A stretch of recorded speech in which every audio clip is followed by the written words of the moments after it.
Hey les amis, j'espère que vous allez bien. Aujourd'hui on va parler de comment on remet un PC d'aplomb. Alors juste derrière moi j'ai un PC, ça fait 10 ans que je l'ai.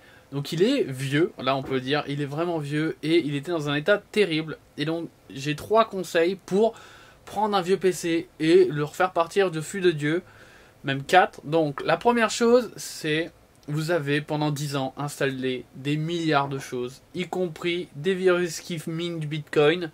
Donc le premier truc à faire, c'est de réinstaller Windows. Alors de préférence dans la dernière version, mais évidemment si votre PC est pas très puissant, peut-être qu'il faut réinstaller la version qu'il y a actuellement, parce que si vous mettez Windows 10 alors qu'il y a Windows XP dessus qui tourne à peine, ça va être compliqué.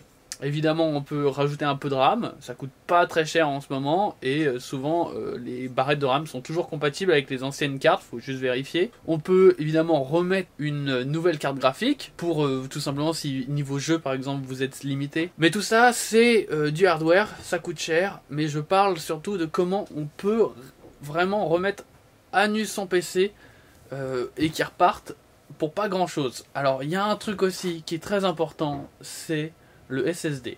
Alors le SSD, bah moi, il y a 10 ans, ça n'existait pas.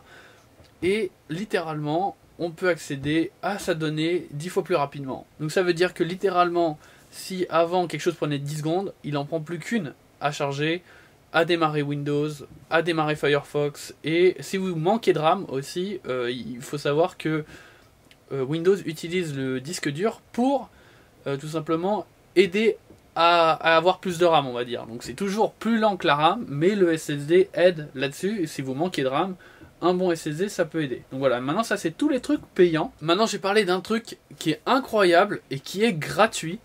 C'est que par exemple moi mon PC il surchauffait et la raison c'est la poussière. Alors comment on identifie ça? C'est simple, vous le prenez Cinebench qui est un logiciel de benchmark et vous lancez tout simplement Cinebench et vous regardez ce qui se passe sur le moniteur. Et moi, ce qui se passait, c'est que la ligne du CPU, elle montait à 1,2 GHz, alors que normalement le processeur peut aller beaucoup plus vite, et il était limité à 40% au niveau de l'utilisation. Et en fait, la raison, c'est si vous regardez là, donc ça s'appelle Open Hardware Monitor, vous pouvez regarder, en gros, mon CPU, il touchait les 100 degrés dès qu'on lançait le logiciel de benchmark. Et donc ça veut dire qu'en gros mon processeur surchauffait. Et la raison c'est il y avait de la poussière dans le ventilo, il y avait de la poussière dans toute la machine. Et du coup on n'arrivait pas à refroidir la machine. Donc le premier truc qu'on a fait, c'est simple, c'est j'ai fait un premier benchmark avec 40%. Et puis bah, du coup j'ai passé l'aspirateur. Alors après il y a d'autres techniques pour aller plus loin encore, si ça continue, etc. Il y a par exemple changer la pâte thermique ou réinstaller un plus gros ventilo sur votre processeur.